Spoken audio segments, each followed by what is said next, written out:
Podem se assentar, irmãos. Bom, como eu disse, hoje, dia 31 de março do ano de 2024, último domingo do mês, e é a ocasião em que nós celebramos a Páscoa cristã. E esta celebração que para o mundo se resume a coelho, a chocolate, a ovos de Páscoa, para nós cristãos não. Para nós vai muito além de tudo isso. Para nós, a Páscoa ela diz respeito à pessoa e à obra de Jesus Cristo. A sua obra resgatadora, aquilo que ele fez por nós em nosso lugar. E aí, diante disso, a gente pode pensar, quando foi que surgiu a Páscoa? Quando foi a primeira ocasião, o primeiro momento em que a Páscoa foi celebrada?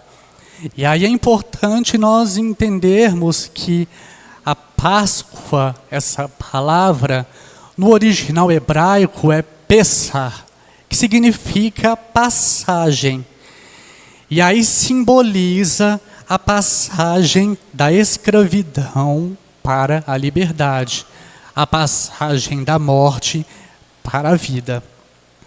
E o contexto da ocasião da primeira Páscoa nos leva ao Egito, onde Israel, por muitos anos, sofreu ali em escravidão. E num determinado momento, Deus ouviu o clamor do povo e levantou um libertador, levantou um homem que foi Moisés para confrontar o Faraó e exigir que ele libertasse o povo. E aí foi uma luta entre Faraó, Moisés e Deus no meio disso tudo. 9 pragas já haviam demonstrado o poder de Deus, mas ainda assim o coração de Faraó permanecia endurecido. A 10ª praga, ela viria de uma vez por todas, ela seria decisiva, que era a morte de todos os primogênitos no Egito, exceto aqueles que tivessem uma marca muito específica, que protegeria, que preservaria da morte, do juízo de Deus. E essa marca era o sangue de um cordeiro que foi morto e que foi passado nos umbrais das portas. Esse sangue, ele foi o sinal para que o juízo de Deus passasse por sobre eles, poupando os primogênitos do povo de Israel. Então vamos ao texto bíblico que nos traz essa narrativa. Abram suas Bíblias no livro de Êxodo, capítulo 12.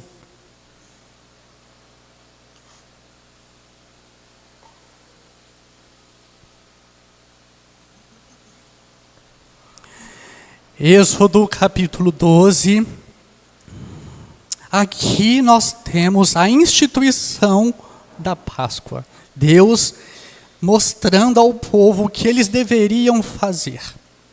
A partir do verso 1, diz assim: Disse o Senhor a Moisés e a Arão na terra do Egito: Este mês vos será o principal dos meses, será o primeiro mês do ano.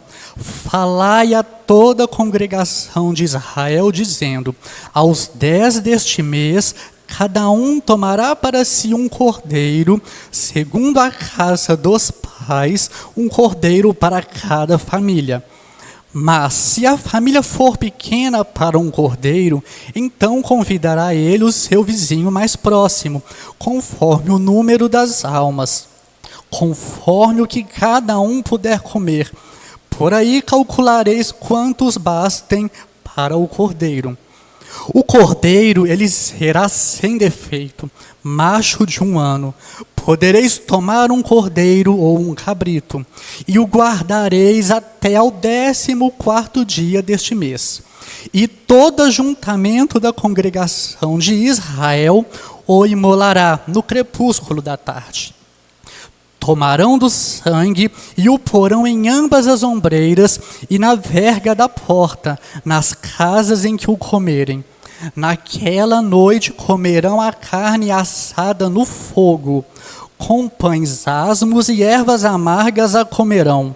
Não comereis do animal nada cru, nem cozido em água, porém assado ao fogo, a cabeça, as pernas e a fressura. Nada deixareis dele até pela manhã. O que, porém, ficar até pela manhã, queimá-lo-eis. Desta maneira o comereis, lombos cingidos, sandálias nos pés e cajado na mão.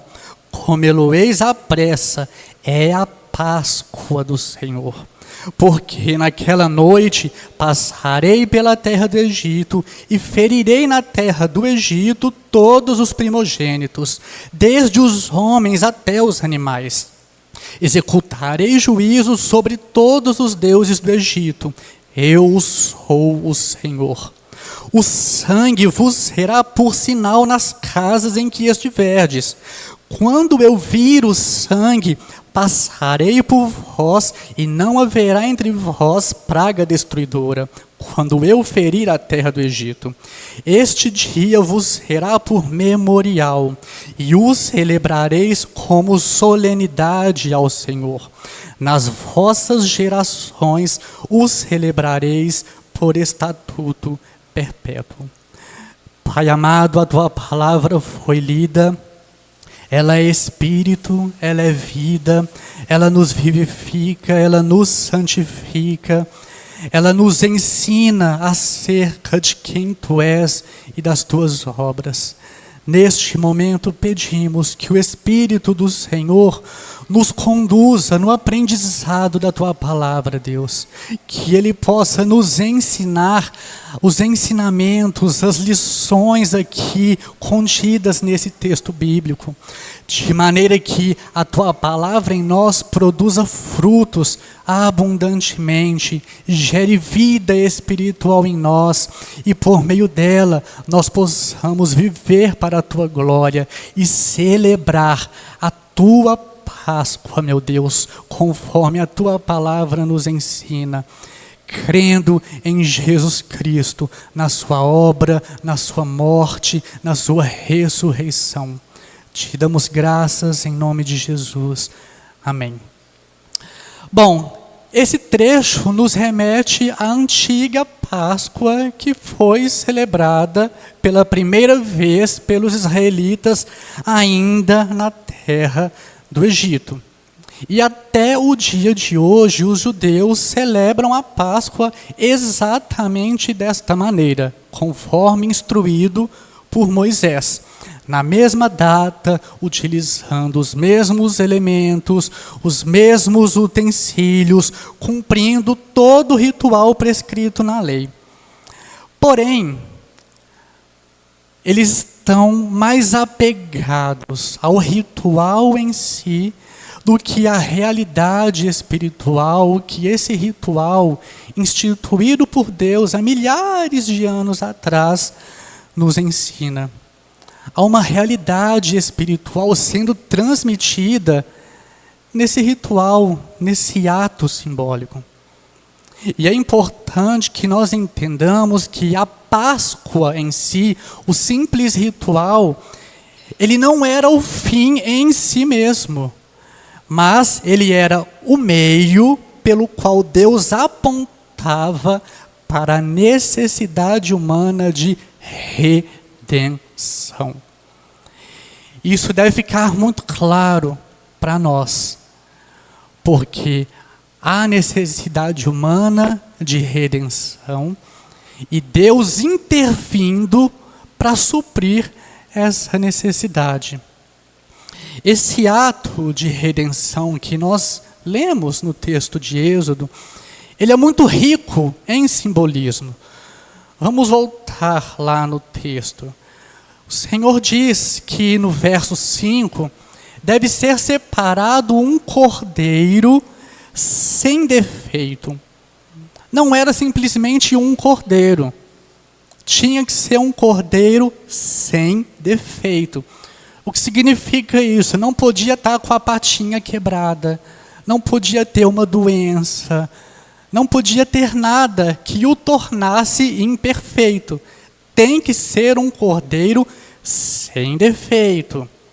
E aí esse cordeiro ele deveria ser imolado, ou seja, ele deveria ser morto.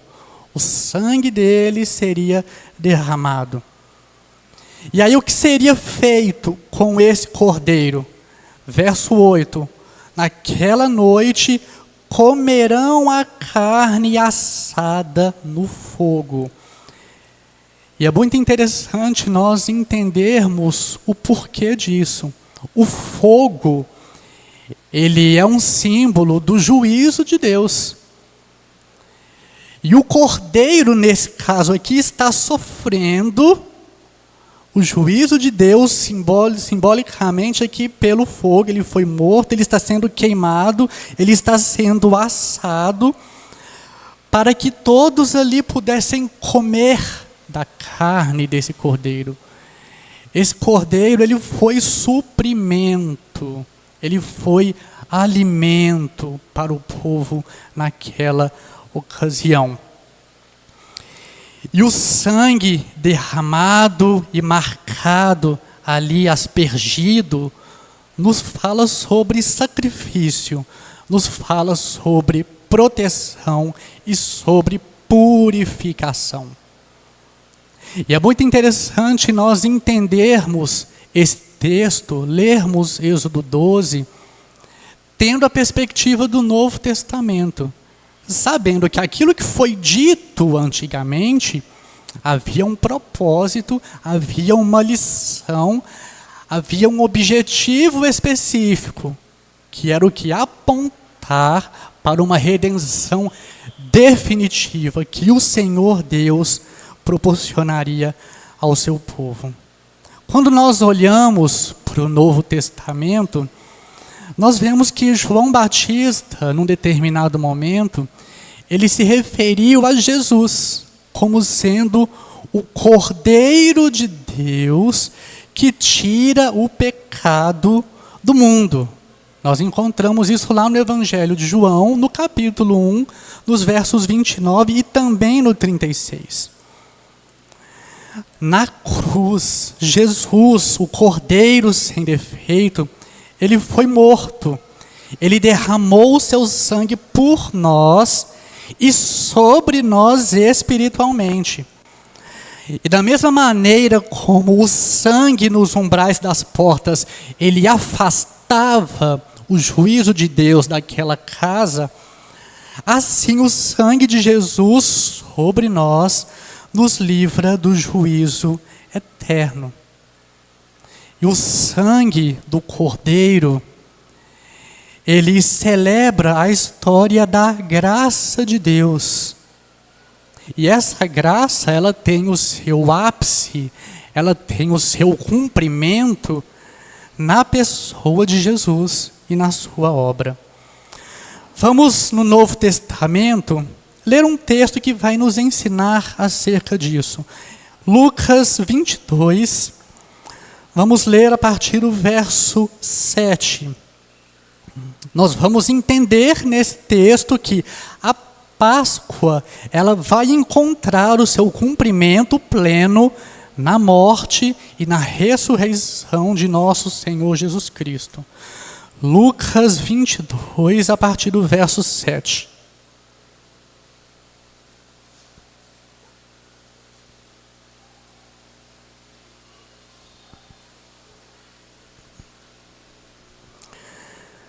Diz assim: chegou o dia da festa dos pães asmos, em que importava comemorar a Páscoa. Jesus, pois, enviou Pedro e João, dizendo: ide preparar-nos a Páscoa para que a comamos. Eles lhe perguntaram: onde queres que a preparemos? Então ele lhes explicou: Ao entrardes na cidade, encontrareis um homem com um cântaro de água. Segui-o até a casa em que ele entrar. E dizei ao dono da casa: o mestre manda perguntar-te: onde é o aposento no qual hei de comer a Páscoa com os meus discípulos? Ele vos mostrará um espaçoso cenáculo mobiliado. Ali fazei os preparativos. E indo, tudo encontraram como Jesus lhes dissera e prepararam a Páscoa. Então percebam aqui que a ocasião era a celebração da Páscoa da parte dos judeus. Algo que era feito anualmente. Então naquele período ali havia chegado os dias de se celebrar a Páscoa e diante disso teve toda a preparação. É importante nós lembrarmos que a Páscoa, ela é uma das principais festas que os judeus celebram. Então, havia toda uma mobilização ali em torno da preparação da Páscoa. Verso 14. Chegada a hora, pôs-se Jesus à mesa e com ele os apóstolos. E disse-lhes: tenho desejado ansiosamente comer convosco esta Páscoa antes do meu sofrimento. Então percebam que aqui nós temos a ocasião de que seria a última Páscoa de Jesus com os discípulos. Certamente, nos anos anteriores, eles também celebraram a Páscoa juntos, mas esta seria a última vez. Verso 16, pois vos digo que nunca mais a comerei, até que ela se cumpra no reino de Deus. E, tomando um cálice, havendo dado graças, disse: recebei e reparti entre vós. Pois vos digo que de agora em diante não mais beberei do fruto da videira, até que venha o reino de Deus. E, tomando um pão, tendo dado graças, o partiu e lhes deu, dizendo: isto é o meu corpo oferecido por vós. Fazei isto em memória de mim. Semelhantemente, depois de cear, tomou o cálice, dizendo: este é o cálice da nova aliança no meu sangue, derramado em favor de vós. Os versos 19 e 20, eles são muito importantes para nós compreendermos a ligação da obra de Cristo com o memorial, com o ritual da Páscoa. O Senhor diz no verso 19: isto é o meu corpo oferecido por vós. E no verso 20, este é o meu sangue que é derramado em favor de vós. Percebam aqui a ideia de substituição. Da mesma maneira como há milhares de anos atrás, lá no Egito, o cordeiro substituiu o lugar dos israelitas, aplacando a ira de Deus, da mesma maneira, Jesus Cristo estava apontando para a sua obra. E diante disso, nós podemos pensar que esse vós aqui nos inclui. Nós estamos incluídos nesse sacrifício, nessa expiação realizada por Jesus Cristo. Era para ser eu, era para ser você, mas Ele tomou o nosso lugar para que nós escapássemos do juízo de Deus. Ou seja, o cumprimento da Páscoa se encontra em Jesus Cristo. Porque Ele se deu, porque Ele se ofereceu, a ira de Deus passou por nós, mas não nos atingiu. Porque Jesus sofreu a ira. Jesus recebeu sobre si o juízo de Deus que era destinado a nós, pecadores. Nós que carecemos desta graça. E que grande graça é essa da substituição, da troca de posições. Vamos ler agora o texto de Romanos, capítulo 5. E nesse capítulo, o apóstolo Paulo, ele vai explorar muito bem essa ideia da substituição de Jesus.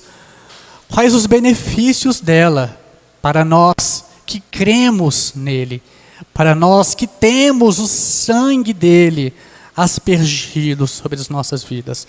Romanos capítulo 5, vamos ler a partir do verso de número 8, onde diz: mas Deus prova o seu próprio amor para conosco pelo fato de ter Cristo morrido por nós, sendo nós ainda pecadores. Logo, muito mais agora, sendo justificados pelo seu sangue, seremos por ele salvos da ira. Então percebam aqui a construção que o apóstolo Paulo realiza. Primeiro ele diz que Cristo morreu por nós, sendo ainda pecadores. E que essa morte nos trouxe um benefício, que é o que diz no verso 9. Justificados pelo seu sangue, seremos por ele salvos da ira de Deus contra pecadores que não se arrependem. Verso 10, porque se nós, quando inimigos, fomos reconciliados com Deus, mediante a morte do seu Filho, muito mais, estando já reconciliados, seremos salvos pela sua vida. No verso 10 também, mais um benefício, reconciliados com Deus. A reconciliação implica em que havia uma inimizade. Haviam dois lados opostos, onde um não suportava o outro, um abominava o outro, não dava liga, era igual água e óleo, não se misturava, não tinha comunhão. Mas agora, porque Cristo morreu por nós, porque ele se entregou, e essa entrega, essa morte, essa expiação nos proporciona justificação diante de Deus. Junto com essa justificação, vem a reconciliação. Nós temos paz com Deus. Nós podemos hoje, mediante Jesus Cristo, desfrutar da comunhão com o Pai. É o que ele fala no verso 1 ainda do capítulo 5. Ele fala sobre a restauração dessa paz com Deus. Paz que não existia antes, mas que Cristo nos proporcionou. E diz no verso 11, e não apenas isto, mas também nos gloriamos em Deus por nosso Senhor Jesus Cristo, por intermédio de quem agora recebemos a reconciliação. Percebam aqui, irmãos, o poder do sacrifício expiatório de Jesus. Ele remove a ira de Deus, ele nos livra do juízo e nos reconcilia com o Senhor. E esse transporte, de uma posição a outra, isso é algo maravilhoso. Nem eu, nem você poderíamos alcançar isso por nossos próprios esforços, por nossas próprias boas obras, por nossos próprios atos de justiça. Porque somos pecadores, jamais conseguiremos agradar a Deus de alguma maneira fora de Jesus Cristo. Só é possível ter a reconciliação com o Pai, desfrutar da comunhão dele por causa de Jesus Cristo. Porque ele, sendo esse cordeiro, foi imolado, foi morto, o sangue foi derramado, o sangue aspergido sobre nós nos justifica, nos abre um novo e vivo caminho pelo meio do qual nós podemos entrar com intrepidez, com coragem e clamar: Abba, Pai. E graças a Deus por Jesus Cristo. Graças a Deus por Jesus Cristo, porque onde estaria eu, onde estaria você, onde estaríamos nós, se não fosse Jesus Cristo? Se não fosse a sua encarnação, a sua vida, os seus sofrimentos, a sua crucificação, a sua morte e a sua ressurreição. É muito importante ressaltar, não apenas a morte, mas a ressurreição, que é o que Paulo diz aqui em Romanos, no capítulo 5, que nós lemos. Porque Cristo está vivo, seremos salvos pela sua vida. Porque Cristo vive, hoje assentado à destra da majestade celestial e intercede por nós, nos representa. Percebam que a representação de Cristo não foi apenas ali na morte, em sofrer a ira de Deus, mas há uma representação à destra do Pai. Por isso que lá em Colossenses, no capítulo 3, Paulo diz que com Cristo nós já estamos assentados à destra de Deus, porque Ele nos representa. Ele é o intercessor, o mediador que nos representa junto ao Pai. Hebreus explora muito isso, que Ele é tanto o sumo sacerdote quanto o sacrifício.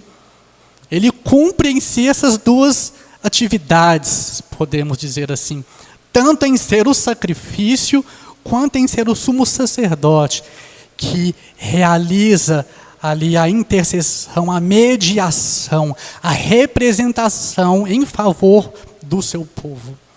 Vamos abrir agora um outro texto, 1 Coríntios, capítulo 5. E aí aqui nós vamos ver o apóstolo Paulo confrontando a igreja de Corinto em relação à imoralidade sexual que era muito presente ali na igreja. E aí, nessa exortação, nesse ensinamento, ele vai se valer da Páscoa, da realidade da Páscoa, para poder trazer princípios para os coríntios. 1 Coríntios, capítulo 5, vamos ler a partir do verso de número 1. Geralmente se ouve que há entre vós imoralidade, imoralidade tal como nem mesmo entre os gentios. Isto é, haver quem se atreva a possuir a mulher de seu próprio pai. Então aqui de início o apóstolo Paulo já traz o problema. Imoralidade sexual, onde um filho estava tendo relações sexuais com a mulher do seu próprio pai. Verso 2. E contudo andais vós ensoberbecidos, orgulhosos, achando que eram os melhores. E não chegastes a lamentar para que fosse tirado do vosso meio quem tamanho ultraje praticou? Paulo aqui faz uma pergunta, com o propósito de cutucar eles. Como que vocês permitem que uma pessoa que realiza tamanho ato, pratica tamanha abominação, ainda continue no seio da igreja, ainda continue na comunhão dos irmãos? Verso 3.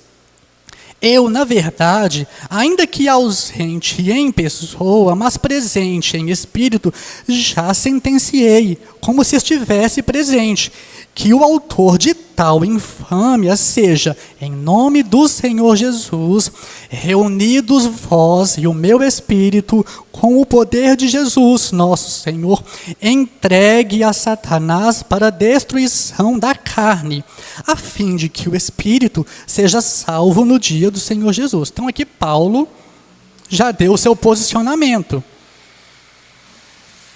Tal pessoa deve ser excluída da membresia, da comunhão da igreja. Verso 6.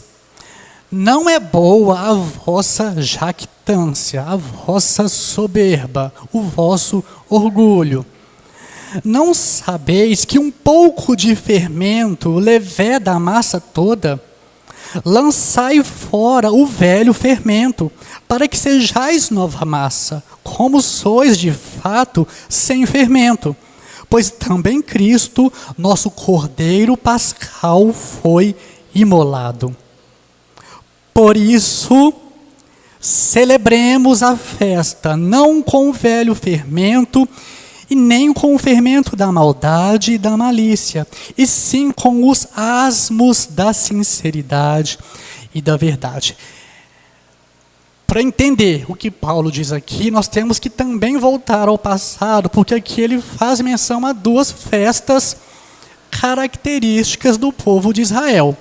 Uma delas é a Páscoa e a outra era a festa dos pães asmos, que era comemorada logo na sequência da Páscoa. E aí a ideia era de que durante 7 dias o povo de Israel deveria retirar todo o fermento que havia em suas casas. Durante 7 dias eles tinham que remover o fermento e não poderiam comer pão com fermento, pão levedado.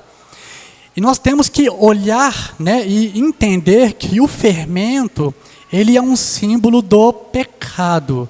Ele é um símbolo das velhas obras, das obras do homem anterior, antes de Cristo.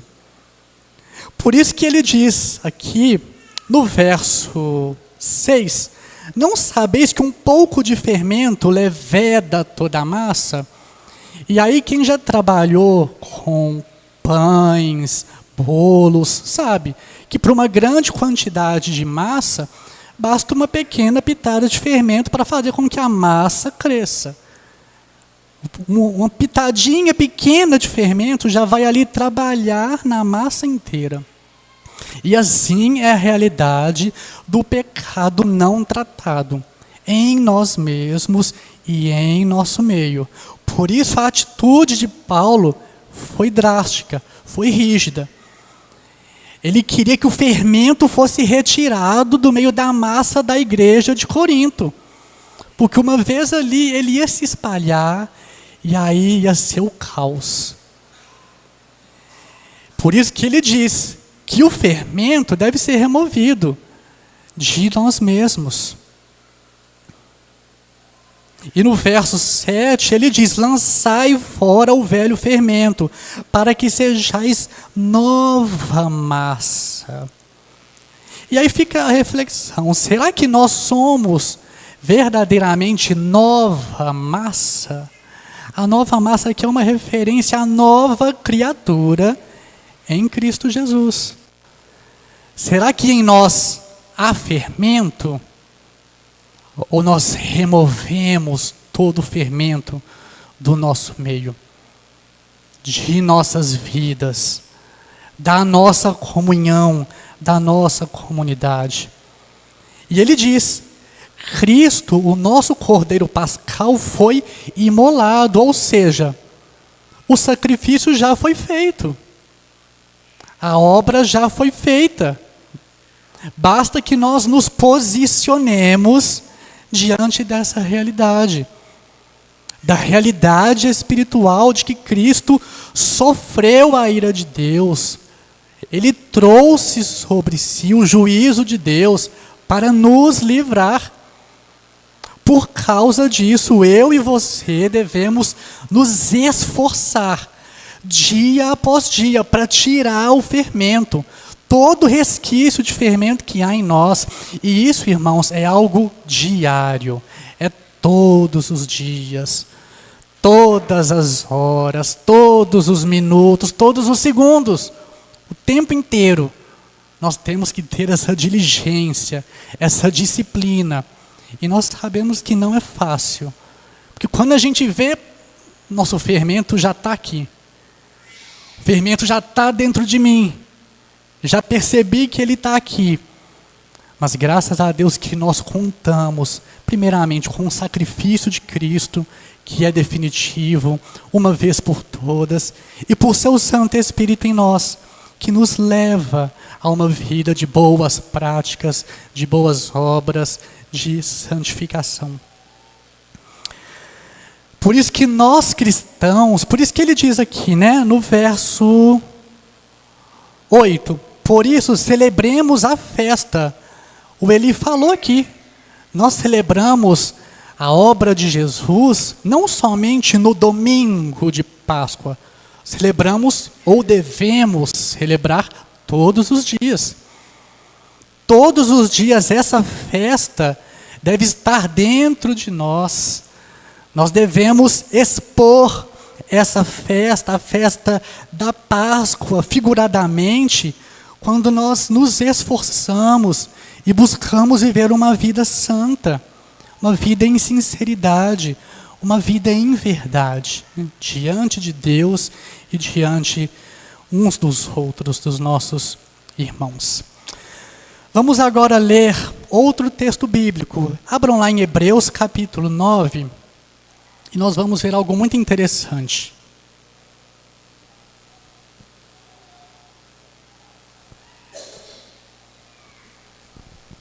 Nós não iremos ler todo o capítulo devido ao tempo.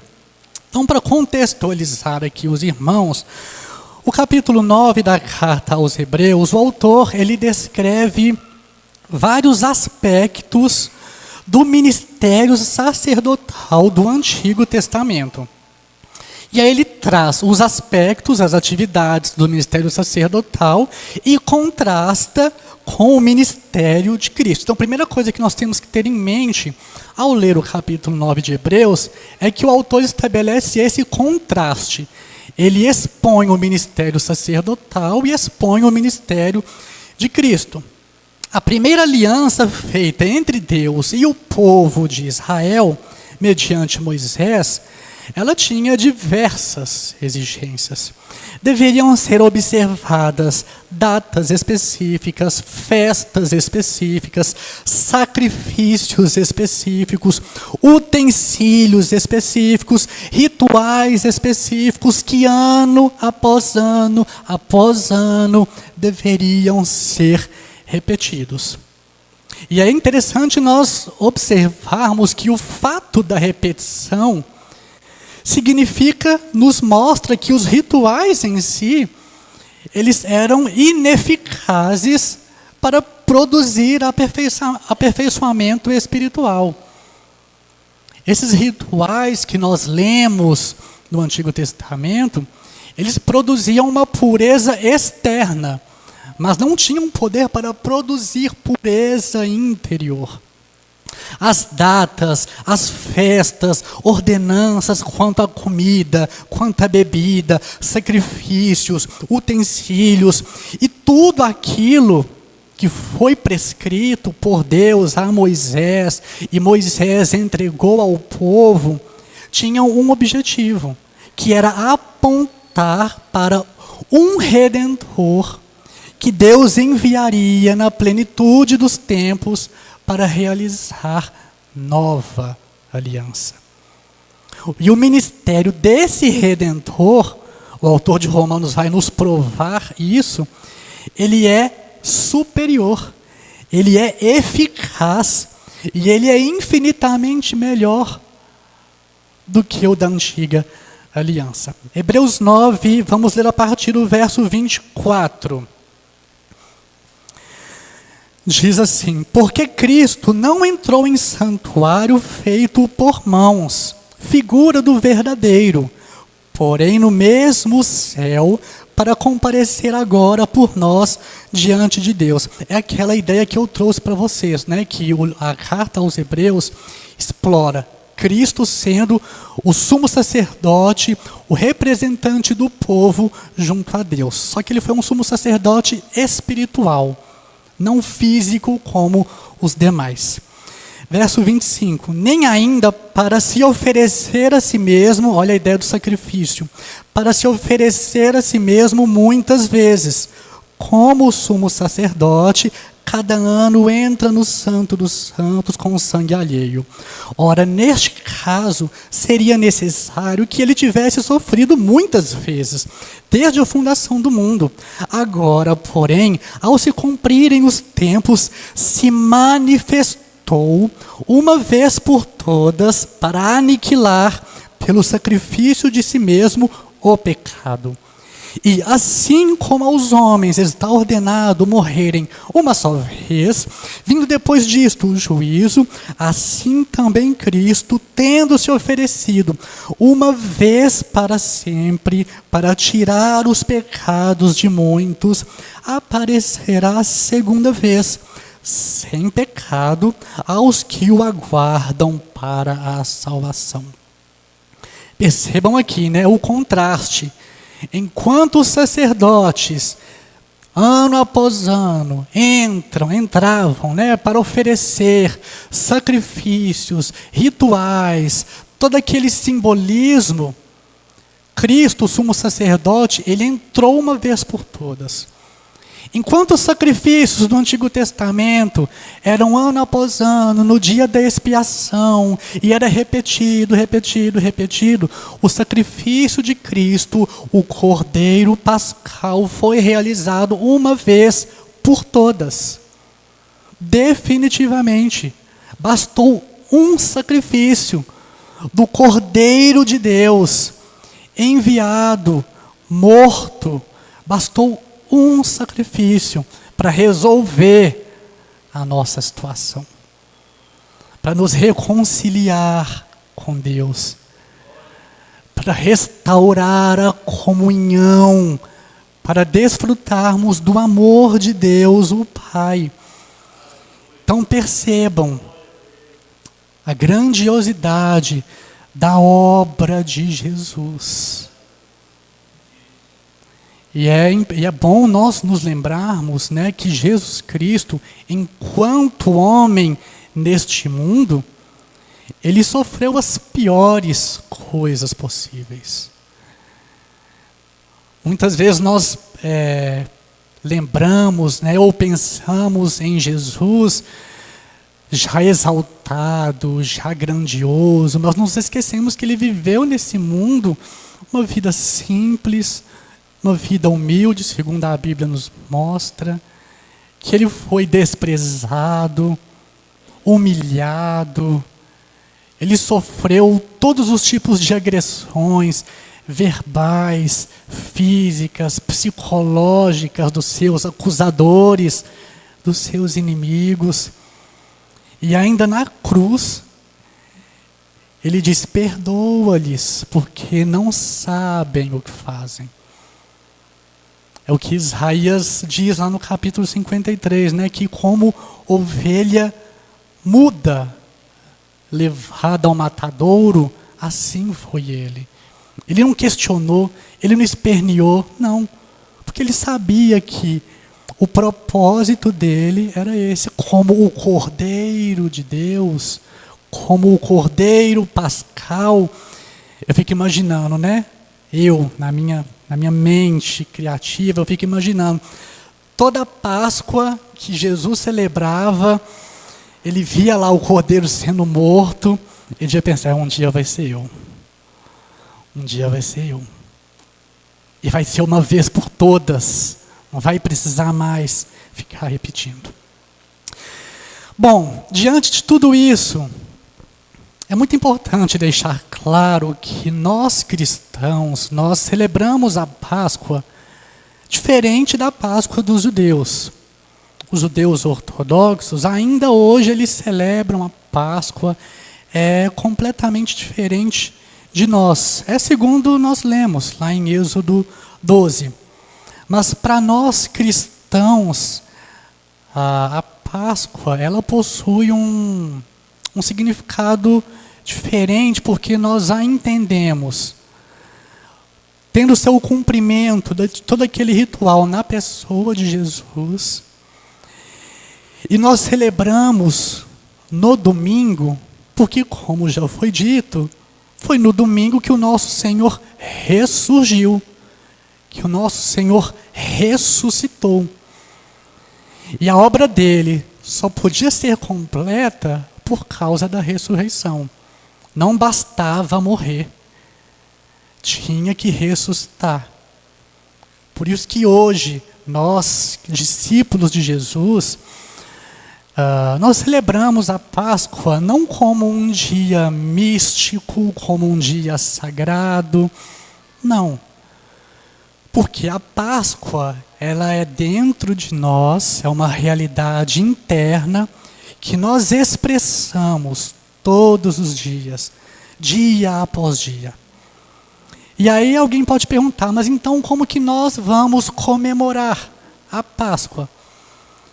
Como cristãos reformados, nós comemoramos a Páscoa não apenas como uma lembrança histórica, mas como uma realidade que é viva, que pulsa dentro de nós.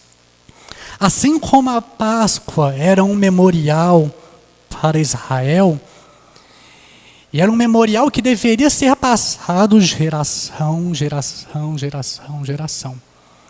Assim conosco hoje também. Mas a nossa Páscoa, ela é realizada na ceia do Senhor.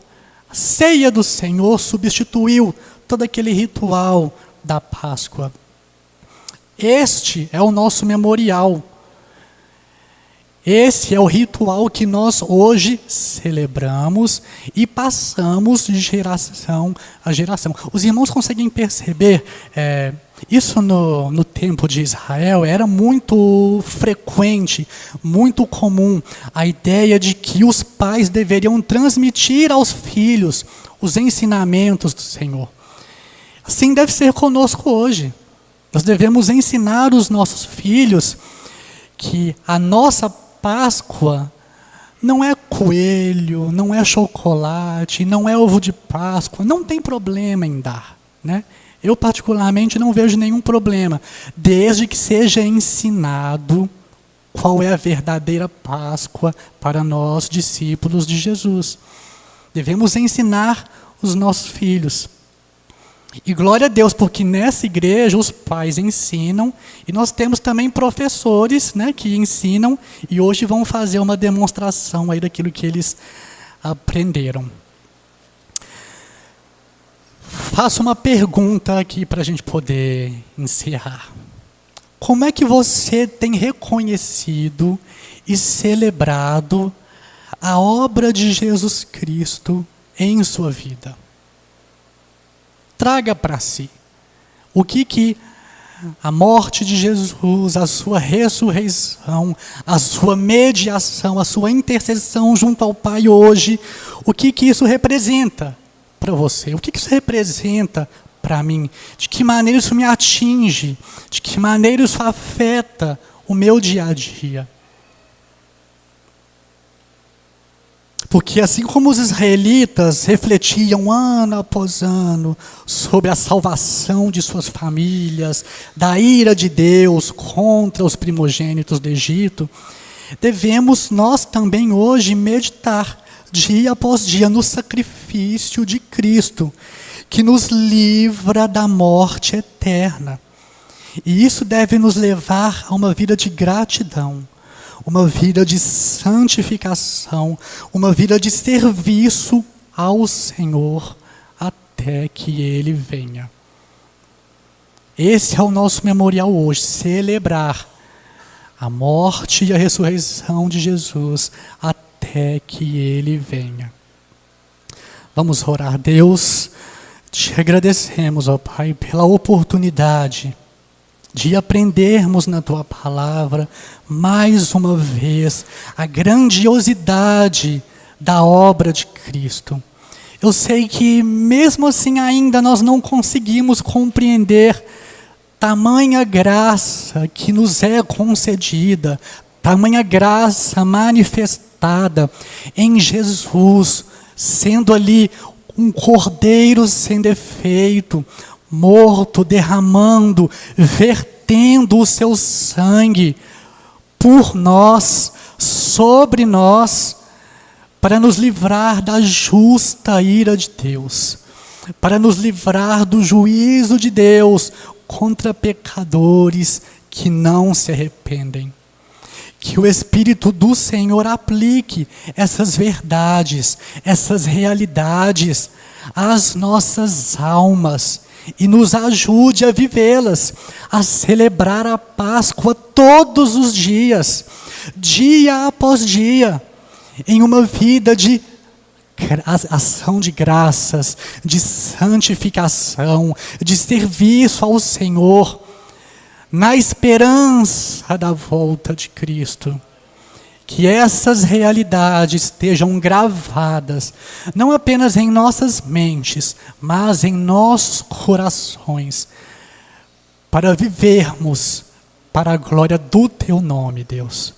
É o que pedimos e agradecemos por Jesus Cristo, pela obra, pelo sacrifício, por tamanha graça que nos é concedida. Te damos graças, ó Deus, em nome do Senhor Jesus. Amém.